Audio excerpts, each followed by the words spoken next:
قرآن پاک میں ایک عورت کے لیے جو اپنے ستر کو، حجاب کو، زینت کو چھپانے کے لیے الفاظ استعمال ہوئے ہیں یا الفاظ کے علاوہ جو احکامات ہیں ان کو ہم کچھ حصوں میں بانٹ سکتے ہیں. ایک لفظ ہے لباس، ایک ہے ثیاب، ایک ہے جلباب. یہ تو ہے لفظوں کا استعمال. لباس، ثیاب، جلباب، یہ تین لفظ قرآن نے استعمال کیے. لباس کہتے ہیں اس کپڑے کو جو جسم ڈھانکتا ہے. لباس، ڈریس جس کو آپ کہتے ہیں، جیسے شرٹ ہے، پاجامہ ہے، جو جسم کے ساتھ لگا ہوتا ہے. ثیاب اور جلباب وہ کپڑا ہے جو لباس سے اوپر ہوگا. پھر لباس کے مختلف حصے بھی استعمال ہوئے ہیں، مثلا خمار، پھر سرابیل ایک اور جگہ پر استعمال ہوتا ہے. سرابیل من قطران جہنمیوں کے لباس کے لیے استعمال ہوا ہے شلوار کے معنی میں. اسی طرح قمیص، تو ایک ہے قمیص جو اوپر کا لباس ہے، پاجامہ یا شلوار جو ہے وہ اس کو مکمل کرتا ہے. عورتوں کے لیے ایک زائد ڈریس ہے مردوں سے، اور وہ ہے خمار جس کا سورۃ النور میں ذکر ہوا ہے، دوپٹہ. یہ سب کچھ لباس میں شامل ہو جاتا ہے. اس کے بعد ثیاب اور جلباب باہر جانے کے لیے استعمال ہوتا ہے. یہاں بوڑھی عورتوں کو کیا کہا کہ باہر جاتے ہوئے پھر وہ بڑی چادر جس کو ثیاب ان کا بولا گیا وہ اتار دیں، کیونکہ اگر ثیاب سے مراد لباس ہوتا تو پھر آپ خود سوچ سکتے ہیں کہ اس کا معنی کیا بنتا ہے. سورۃ الاحزاب میں آتا ہے یا ایھا النبی قل لازواجک وبناتک ونساء المؤمنین یدنین علیہن من جلابیبہن. تو اس سے کیا پتہ چلتا ہے کہ گھر کے اندر تو لباس ہوگا، گھر کے باہر جلباب ہوگا، ثیاب ہوگا. کچھ زینت ایسی ہے کہ جو گھر کے اندر چھپانی ہوگی، اس کو ستر بولتے ہیں، جو ایک عورت عورت کے سامنے یا ایک مرد مرد کے سامنے چھپاتا ہے، یا ایک عورت اپنے محرم رشتہ داروں کے سامنے چھپاتی ہے یا کچھ نامحرم رشتہ داروں کے سامنے. اور ایک حجاب ہے جو غیر محرم لوگوں کے سامنے استعمال کیا جاتا ہے. یہ ہے خلاصہ اس حکم کا جو ایک عورت کو اپنے جسم کی حفاظت کے لیے قرآن پاک میں دیا گیا ہے. پہلی چیز کیا ہے یہ سمجھ لیجئے کہ لباس کس کا نام ہے، ثیاب کس کا نام ہے، حجاب کس کو کہتے ہیں. کیونکہ حجاب کا لفظ بھی آتا ہے، یعنی لفظ حجاب بھی استعمال ہوا ہے. حجاب کہتے ہیں پردے، آڑ، اوٹ کو. سورۃ الاحزاب میں آتا ہے ازواج مطہرات کو حکم دیا گیا وَإِذَا سَأَلْتُمُوهُنَّ مَتَاعًا فَاسْأَلُوهُنَّ مِنْ وَرَاءِ حِجَابٍ. جب تم ان سے کوئی چیز مانگو تو حجاب کے پیچھے سے مانگو. تو حجاب ضروری نہیں کہ جسم پر ہو. حجاب کا لفظ جسم کے لیے بھی استعمال ہو سکتا ہے، جسم کے اوپر کپڑے کے لیے، یا آڑ یا اوٹ کی بات ہے. مثلا دروازے کے اوپر جو پردہ لٹکا ہوا ہے، یا کسی بھی ایسی جگہ پر کہ جو عورتوں کے بیٹھنے کی جگہ ہے جس کے پیچھے وہ چھپ کر بیٹھی ہوئی. حجبہ کا مطلب ہوتا ہے چھپنا. یا بنی آدم، اے آدم کی اولاد. بنی ویسے تو ابن سے ہے اور اس کی جمع بنین ہے، اور مضاف ہونے کی وجہ سے نون اڑ گیا ہے تو بنی آدمہ رہ گیا بنین آدمہ کی بجائے. لیکن مراد اس سے مرد اور عورتیں سبھی ہیں. جب بنی آدم کہا جاتا ہے یا جیسے بنی اسرائیل کہا جاتا ہے تو اس سے مراد بنی اسرائیل کے صرف مرد نہیں، عورتیں بھی ہیں. تو یہاں بھی بنی آدم سے مراد مرد و عورت دونوں ہیں. اے آدم کے بچوں، اے آدم کی اولاد، اے انسانوں، قد انزلنا علیکم لباسا، یقیناً ہم نے تم پر لباس اتارا ہے. انزلنا ہم نے نازل کیا، علیکم تم پر، لباسن لباس، یعنی انسان کے اندر لباس پہننے کا جذبہ یا خیال ہم نے اس کے دل میں ڈالا. اسی لیے حضرت آدم علیہ السلام اور حضرت حوا کا جب شاہی لباس اترا، جنت کا لباس، تو کیا ہوا؟ فوراً ہی پتوں سے اپنے آپ کو ڈھانپنے لگے. تو یہ کیا تھا؟ وہی الہام یا وہی جبلت جس پر انسان پیدا ہوا ہے.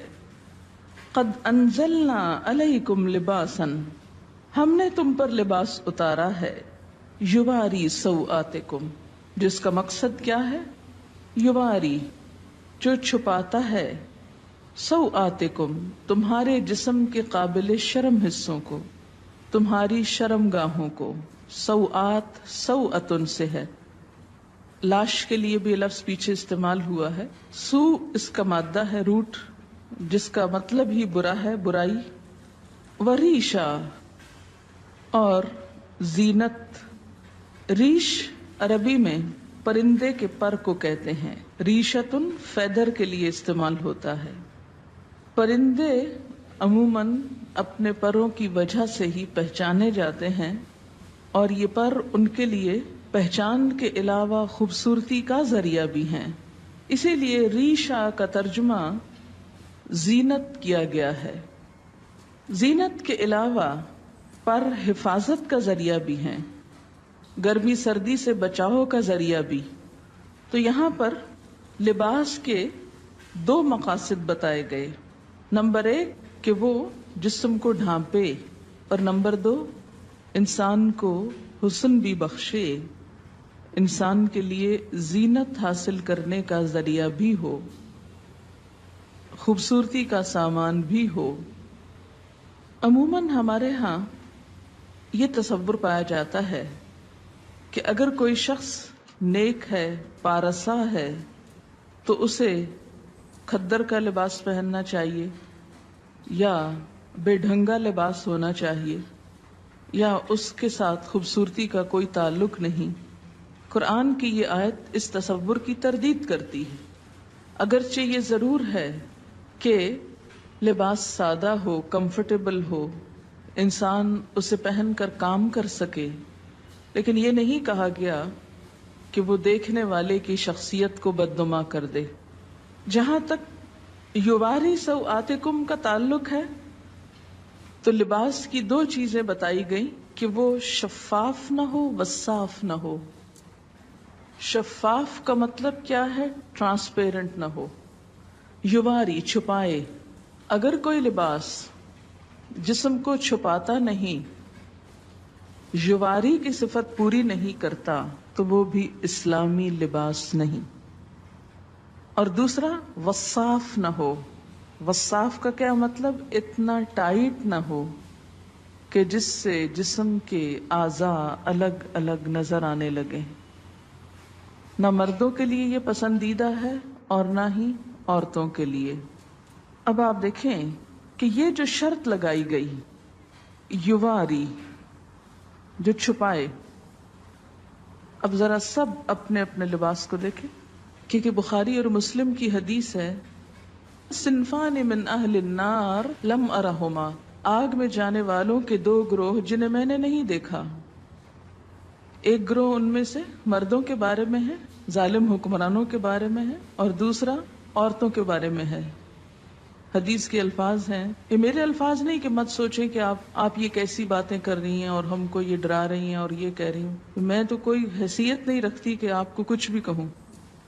نبی صلی اللہ علیہ وسلم کے الفاظ ہیں، اور جو آپ پر ایمان لاتا ہے آپ کی بات کو بھی اسے ماننا چاہیے، ورنہ تو ماننے کا کوئی مقصد نہیں.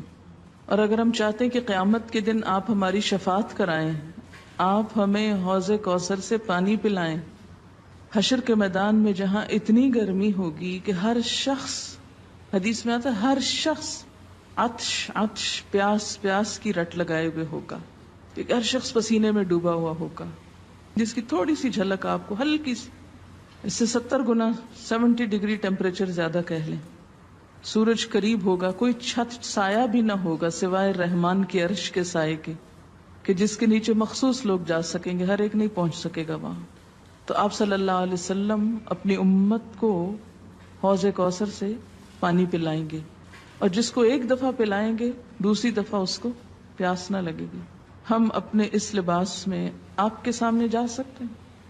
مثلاً سوچئے کہ جیسے تصور میں لائیے کہ نیچے آپ صلی اللہ علیہ وسلم تشریف رکھتے ہیں اور آپ لفٹ سے اترے ہیں، سیڑھیوں سے اترے اور آگے آپ کی ملاقات ہو جاتی ہے ان سے، فیس کر سکتے ہیں ان کو؟ تو وہاں ان سے حوض کوثر سے پانی لے کے کیسے پئیں گے اگر ایسے عمل ہوئے؟ آپ نے فرمایا نساء کاسیات عاریات، نساء عورتیں، کاسیات لباس پہنے ہوئے، کاسیہ کسوہ سے ہے، کاسیات عاریات، عاریہ عورت سے، عاریہ ننگی، عریانی سے، ایسی عورتیں جو لباس پہن کر بھی ننگی ہوں گی، obviously یعنی جسم اس میں سے جھلک رہا ہوگا. نساء کاسیات عاریات رؤوسہن کاسمنۃ البخت، ان کے سر اونٹ کی کوہان کی طرح اونچے اٹھے ہوئے ہوں گے. ہیئر سٹائل کی طرف اشارہ ہے کہ ان کے سر اونچے اٹھے ہوئے ہوں گے. کس طرح؟ جیسے اونٹ کی کوہان اٹھی ہوئی ہوتی، کوہان اس کی ہم کو کہتے ہیں نا وہ ابھرا ہوا حصہ ہے. فرمایا لا يدخلن الجنت، یہ جنت میں داخل نہ ہو سکیں گی، ولا یجدن ریحھا، اور اس کی خوشبو بھی نہ پا سکیں گی، حالانکہ اس کی خوشبو دور دور تک پھیل رہی ہوگی. تو قرآن کا یہ حکم ہمیں کیا بتاتا ہے کہ ہم ایسا لباس پہنیں جس سے ہمارے سطر ڈھک جائیں. اسی لیے ہمیں جو دعا سکھائی گئی لباس پہن کر وہ کیا ہے؟ الحمدللہ الذی کسانی، اللہ کا شکر جس نے مجھے لباس پہنایا، ما اواری بہی عورتی، جس سے میں اپنی عریانی کو چھپا سکتا ہوں. تو اس دعا میں بھی یہی لفظ ہے وَأَتَجَمَّلُ بِهِ فِي حَيَاتِي، اور میں اپنی زندگی میں اس سے خوبصورتی حاصل کرتا ہوں.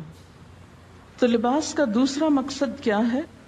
وریشا، خوبصورت لباس ہو. خوبصورتی پسندیدہ ہے، لباس میں ڈیزائننگ میں حرج نہیں. ایک آدمی نے پوچھا یا رسول اللہ صلی اللہ علیہ وسلم، ایک آدمی کو یہ پسند ہے کہ اس کا لباس خوبصورت ہو، تو کیا یہ تکبر ہے؟ آپ نے فرمایا ان اللہ جمیل، بے شک اللہ خوبصورت ہے، یحب الجمال، خوبصورتی کو پسند کرتا ہے. اللہ تعالیٰ خود خوبصورت ہے، خوبصورتی کو پسند کرتا ہے. تکبر تو حق کو نہ ماننے اور دوسروں کو حقیر سمجھنے کا نام ہے. تکبر کیا ہے؟ حق کو نہ ماننا، بات سمجھ بھی آ جائے قبول نہ کرنا. جیسے آج یہ بات ہوئی، اب آپ میں سے کچھ لوگ اپنے عمل کو بدل لیں گے اور کچھ پرواہ بھی نہیں کریں گے، کوئی نہ کوئی تعویل ڈھونڈ لیں گے. کسی کا تو کچھ نقصان نہیں اس میں، ان کا اپنا ہی ہے. فرمائے تکبر تو حق کو نہ ماننا اور دوسروں کو حقیر سمجھنا ہے. البتہ شہرت کے لیے لباس پہننے پر وعید ہے. شہرت کا لباس، دکھاوے کا، دوسروں کو مروب کرنے کا. حدیث پاک میں ہے من لبس ثوب شہرت فی الدنیا البسہ اللہ ثوب مذلت یوم القیامہ، جو شخص دنیا میں شہرت کا لباس پہنے گا اللہ قیامت کے دن اسے ذلت کا لباس پہنائے گا. مشکات کی روایت ہے لباس قیمتی بھی ہو سکتا ہے لیکن اپنی حیثیت کے مطابق، اسراف نہ ہو. یہ نہیں کہ کھانے کو ہے نہیں اور ساری آمدنی لباس پر لگ رہی ہے، پوری کی پوری تنخواہ خواتین کی صرف لباس کی خریداری میں چلی جائے تو یہ اسراف ہوگا. مثلاً آپ صلی اللہ علیہ وسلم نے ایک مرتبہ ایک چادر پہنی جس کی قیمت 1000 روپے کے برابر تھی. اب 1000 روپے کی ویلیو بھی بدلتی رہتی ہے. اسی طرح امام ابو حنیفہ رحمت اللہ علیہ کی ایک چادر تھی جس کی قیمت 400 اشرفیاں تھی. 400 اشرفیاں. اشرفی کس کا سکہ ہوتی؟ سونے کا. تو اس سے آپ اندازہ لگائیں کہ کتنی مہنگی ہوگی. خاص خاص موقعوں پہ پہنتے تھے. اس کا یہ مطلب نہیں کہ ہم لاکھوں کا دلہن کا جوڑا بنا کے بیٹھ جائیں کہ امام ابو حنیفہ کی چادر ایسی تھی. وہ جوڑا اور اس میں بہت فرق ہے. مسند علم پر قیمتی لباس پہن کر بیٹھنا وہ اور چیز ہے، لیکن ایک دکھاوے کے لیے، ایک ریاکاری کے لیے، دوسروں پہ روب جمانے کے لیے اتنا پیسہ خرچ کرنا بالکل مختلف چیز ہے. امام مالک کے حالات زندگی میں آپ نے پڑھا ہوگا کہ وہ جب حدیث کے درس کے لیے آتے تھے تو روزانہ نیا جوڑا پہنتے تھے اور ایک دفعہ پہننے کے بعد اس کو صدقہ کر دیتے تھے. یعنی جو لباس ایک دفعہ پہنتے تھے وہ دوبارہ نہیں پہنتے تھے. نہایت خوبصورت، صاف ستھرا، عمدہ لباس ہوتا. جب ان سے پوچھا گیا کہ آپ ایسا کیوں کرتے ہیں تو وہ کہتے کہ نبی صلی اللہ علیہ وسلم کی حدیث یا آپ کی مجلس کے وقار کے لیے، کیونکہ ہر مجلس کا ایک وقار ہوتا ہے. اتنے بڑے انسان کے نام پر قائم کی ہوئی مجلس میں سب سے بہترین لباس پہنتا ہوں، اور جب مجلس ختم ہوتی لباس اتارتے اور صدقہ کر دیتے، اپنے شاگردوں کو دے دیتے. ان کے ہاں ایسا ہوتا تھا کہ مختلف لوگ مسلسل آتے، کچھ عرصہ رہتے، ان سے سیکھتے، پھر آگے چلے جاتے. تو یہ طالب علم بھی ہوتے تھے، مسافر بھی ہوتے تھے. اور ان کے پاس یہ لباس کہاں سے آتے تھے؟ ان کے مختلف شاگردوں کی طرف سے، جو چلے جاتے وہ پھر بعد میں ہدایہ بھیجتے اور وہ ان کو ان کی خوشی کی خاطر استعمال کرتے اور ساتھ ہی صدقہ کر دیتے. ہمارے ہاں تو تصور ہے نا کہ صدقہ صرف اس چیز کا ہو سکتا ہے جو گھسی پٹی، بیکار، فضول ہو جائے، جس کا اب آئندہ کوئی استعمال ہے ہی نہیں، اس کو صدقہ کر دو. لیکن کوئی چیز جو استعمال کے تھوڑے سے بھی قابل ہو اسے رکھے رکھو، چاہے استعمال کا موقع ملے یا نہ ملے. تو اصل چیز جس سے بچنا چاہیے وہ دو ہیں، ایک تو ریاکاری، اسراف، اور دوسرے بے حیائی کا لباس. لباس انسان کی شخصیت کا بھی پتہ دیتا ہے. لباس انسان کے باطن کا رنگ ہوتا ہے کہ وہ اندر سے کیسا ہے. جیسا وہ اندر سے ہوتا ہے ویسے ہی وہ لباس پہنتا ہے. پریکٹیکل نہیں ہوتا. پڑھاتے وقت اگر ساتھ یہ بھی دکھایا جائے تو تھوڑی سی فیلنگ اچھی آتی ہے کہ اللہ تعالیٰ نے کیا کیا خوبصورتی پیدا کی اور کس کے لیے پیدا کی. یہ پرندے ادھر ادھر اڑتے پھرتے ہیں، ان بیچاروں کو تو خود تو کلرز پتہ نہیں اپنے نظر بھی آتے ہیں کہ نہیں. کہ کلرز دیکھنے کی صلاحیت بھی انسان کو ملی. ہم انسان ایکسٹریم پہ چلے جاتے ہیں. ہماری ایکسٹریمز کیا ہیں کہ یا تو دین کے نام پہ، تقوی کے نام پہ ہم بالکل بدھو بن جاتے ہیں اور دنیا کی کسی چیز سے کوئی فائدہ نہیں اٹھانا چاہتے. ملنگ کہلانا دوسرے لفظوں میں نیک کہلانا ہے. اسلام میں کسی ملنگی کا کوئی تصور نہیں. یہ بعد کے نظریات ہیں. سادھو اور بھکشو اور معلوم نہیں کیا کچھ. اللہ تعالیٰ نے اپنی یہ تخلیق ہمیں سکھانے کے لیے، ہمیں دکھانے کے لیے پیدا کی ہے. کس کے لیے ہے یہ سب کچھ؟ اللہ تعالیٰ فرماتے تمہارے لیے. ہمارے لیے کیا؟ کہ ہم اس سے سبق سیکھیں. انسان نے جانوروں سے بھی بہت کچھ سیکھا ہے. اپنی حیثیت کے اندر رہتے ہوئے، اپنی شخصیت کے مطابق ساتر لباس، خوبصورت لباس، خواہ پینٹنگ ہو، کڑھائی ہو، مکیش ہو، تلہ ہو اور کچھ اور ہو جو آپ کو آتا ہے اور مجھے نہیں آتا، یہ سب کچھ منع نہیں ہے، لیکن موقع کی مناسبت سے، حدود کے اندر رہتے ہوئے اور پہلی شرط مانتے ہوئے. یواری سواتکم. معلوم نہیں شیطان نے ہمیں کیوں سجھا دیا کہ ننگا ہونا زیادہ خوبصورتی ہے اور جسم کی نمائش کو خوبصورتی بنا دیا. سی تھرو کپڑے پہنانا زیادہ عقل مند کہلانے کا سبب سمجھایا، حالانکہ ایسا نہیں ہے. سارے جانوروں کے لباس اللہ نے خود ہی پہنا دیے اور وہ بےچارے ایک ہی ڈیزائن میں رہتے ہوئے دنیا سے چلے جاتے ہیں، جبکہ انسان کو ایک لباس نہیں دیا، اس کو سکن کلر دیا جس کے اوپر ہر خوبصورت چیز نمایاں ہو جاتی. آپ دیکھیں نا سکن کلر کا کارپیٹ ہو تو اس کے اوپر فرنیچر کتنا نکھرتا ہے. تو اسی طرح آپ کو اللہ نے سکن کلر کا جسم دیا جس کے اوپر خوبصورت رنگوں کے لباس، خوبصورت کڑھائیوں کے لباس آپ کے لیے حسن کا سبب ہے. یہی اگر آپ کی سکن بلو کلر کی ہوتی تو آپ کتنے لمیٹڈ کلرز پہن سکتے تھے، کیونکہ بلو کے اوپر ہر کلر پھر سوٹ نہیں کرتا. اسی طرح اگر آپ گرین ہوتے، سوچے نا تھوڑا سا، تو کیا نظر آتے. کتنی وسیع چوائس دی ہے اللہ نے آپ کو. ہم شکر نہیں کرتے، شکر نہیں بجا لاتے. اور آپ کو معلوم ہے کہ ایک پرندے پر تقریباً 10,000 مختلف قسم کے پر ہوتے ہیں. بعض پر اڑنے کے کام آتے ہیں، بعض جسم کے ساتھ ہوتے ہیں، اس کی شیپ نمایاں کرتے ہیں. اسی طرح فلفی ہوتے ہیں، نرم ہوتے ہیں، آرام دہ ہوتے ہیں. تو لباس بھی اگر آرام دہ ہو، نرم ہو، سلکی ہو، کمفرٹیبل ہو تو اس میں حرج نہیں، گناہ کی بات نہیں. ہاں، مردوں کے لیے سلک حرام قرار دی گئی. اگر ان کے لیے حلال ہوتی تو شاید عورتوں کے حصے میں بہت تھوڑی آتی. حدیث ہے آپ صلی اللہ علیہ وسلم جب کوئی نیا کپڑا پہنتے تو اس کا نام لے کر فرماتے کہ اللہ نے مجھے یہ عنایت فرمایا، اور پھر دعا پڑھتے اللہم لک الحمد انت کسوتنیہ اسألک خیر ما صنع لہ واعوذ بک من شرہ وشر ما صنع لہ. اے اللہ، تیرے لیے ہی سب تعریف ہے جیسا کہ تو نے مجھے یہ کپڑا پہنایا. میں تجھ سے اس کی بھلائی اور اس چیز کی بھلائی کا سوال کرتا ہوں جس کے لیے یہ بنایا گیا، اور میں تیری پناہ چاہتا ہوں اس کی برائی سے اور اس چیز کی برائی سے جس کے لیے یہ بنایا گیا. ایک اور دعا ہے اللہم انی اسألک من خیرہ وخیر ما ہوا لہ واعوذ بک من شرہ وشر ما ہوا لہ. ترجمہ ہے اے اللہ، میں آپ سے اس کپڑے کی بھلائی کا اور یہ جس مقصد کے لیے ہے اس کی بھلائی کا سوال کرتا ہوں. جس مقصد کے لیے یہ کپڑا پہنا ہے اس کی بھی بھلائی کا سوال.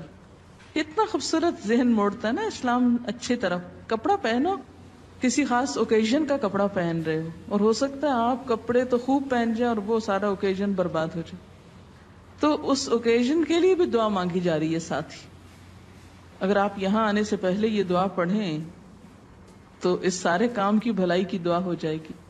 اور اس کی برائی سے، یعنی اس لباس کی برائی سے اور یہ جس مقصد کے لیے ہے اس کی برائی سے تیری پناہ چاہتا ہوں، تو آپ محفوظ بھی رہیں گے. حضرت عمر فرماتے ہیں نبی صلی اللہ علیہ وسلم نے فرمایا نئے کپڑے پہنتے ہوئے یہ دعائیں پڑھیں الحمدللہ الذی کسانی ما اواری بہ عورتی واتجمل بہ فی حیاتی. سب تعریف اللہ کے لیے ہے جس نے مجھے یہ کپڑا پہنایا جس سے میں اپنے شرم کی چیز چھپاتا ہوں اور اپنی زندگی میں اس کے ذریعے خوبصورتی حاصل کرتا ہوں. اور پھر پرانے کپڑے کو صدقہ کر دے تو زندگی میں اور مرنے کے بعد خدا کی حفاظت اور خدا کے چھپانے میں رہے گا، یعنی اس کا عیب ڈھک جائے گا. جب ننگا ہوتا ہے نا تو فرشتے ساتھ چھوڑ دیتے ہیں جو حفاظت کرتے ہیں. جو ہی فرشتے ساتھ چھوڑتے شیطان حملہ آور ہوتا ہے. اگر آپ بسم اللہ پڑھ کر اپنے لباس اتار کر چینج کرتے وقت یا نہاتے وقت تو انشاءاللہ تعالی بہت سی چیزوں کے شر سے محفوظ رہیں گے. اس کے بعد فرمایا وَلِبَاسُ التَّقْوَى، اور تقوی کا لباس. ایک لباس انسان کے ظاہر کا ہے اور ایک لباس انسان کے باطن کا ہے. تقوی کہاں ہے؟ دل میں. التقوی ہا ہنا، تقوی یہاں ہے، اندر ہے، دل میں ہے. تو دل کا لباس جس طرح ظاہر کو خوبصورت بنانا ضروری ہے اور اس کو چھپانا ضروری ہے، اسی طرح باطن کو بھی، اندر کو بھی خوبصورت بنانا ضروری ہے. ظاہر تو لوگ دیکھتے ہیں، باطن اللہ دیکھتا ہے. لیکن اندر کے لباس کو خوبصورت بنانے کے لیے جسے صرف اللہ دیکھتا ہے اس کے لیے ہم کیا کرتے ہیں؟ لباس التقوی، تقوی کا لباس باہر بھی ہوگا. ظاہر ہے کہ وہ جب اللہ کی مرضی کے مطابق ہوگا تو تقوی کا ہوگا، اور اگر شیطان کی مرضی کے مطابق ہے، یاد رکھیے شیطان نے لباس اتروائے تھے. تو اگر ہم اللہ کی مرضی کا نہیں پہنیں گے تو مطلب کیا ہے کہ شیطان کی مرضی کا ہے، تو وہ تقوی کا لباس نہیں ہو سکتا جو ایک شیطانی لک دیتا ہو یا شیطان کو خوش کرتا ہو. اور اسی طرح اندر کا لباس، دل کا لباس اللہ کا خوف. تقوی کیا ہے؟ اللہ کا خوف، حق کو مان لینا، اپنے لیے اور دوسروں کے لیے ایک ہی معیار، خود کو بندہ سمجھنا، تواضع اختیار کرنا، یہ سب کچھ اندر کے لباس میں ہے. اپنے دل کو، اپنے اندر کو حسد، بغض، نفرت، عداوت سے پاک کرنا، وہ چیزیں جو ہم ظاہر نہیں کر سکتے اندر بھی جمع نہ کر کے رکھیں. آپ کسی سے نفرت کرتے ہیں، ظاہر نہیں کر سکتے تو کوشش کریں اندر سے بھی نکل جائے، اس پہ توجہ نہ دیں. پھر فرمایا ذالک خیر، یہ اچھا ہے، یہ زیادہ اچھا لباس ہے. ظاہری لباس پہ تو بہت وقت لگاتے ہو، توجہ دیتے ہو، اندر کے لباس کو بھی توجہ دو، اور یہ زیادہ اچھا ہے. جسے تقوی کا لباس مل گیا اسے سب کچھ مل گیا. لعلہم یذکرون، شاید کہ وہ نصیحت پکڑیں، شاید کے بات سمجھ جائیں. اللہ تعالیٰ یہ کیوں کہہ رہے ہیں شاید کے؟ یہ کیوں نہیں کہتے وہ ضرور مان جائیں گے، ضرور نصیحت قبول کریں گے؟ اللہ تعالیٰ سچ فرما رہے ہیں نا، شاید کے. کیوں کہہ رہے ہیں شاید کے؟ اس لیے کہ ہم ہیں ہی ایسے کہ جن سے شاید ہی کی توقع ہے، شاید یہ کر لیں. ضروری نہیں کہ کریں، اور اللہ کو تو کوئی پرواہ نہیں، نہ بھی کریں. ہاں، جانا اسی کے پاس ہے. لعلہم یذکرون کا مطلب ہے روشنی.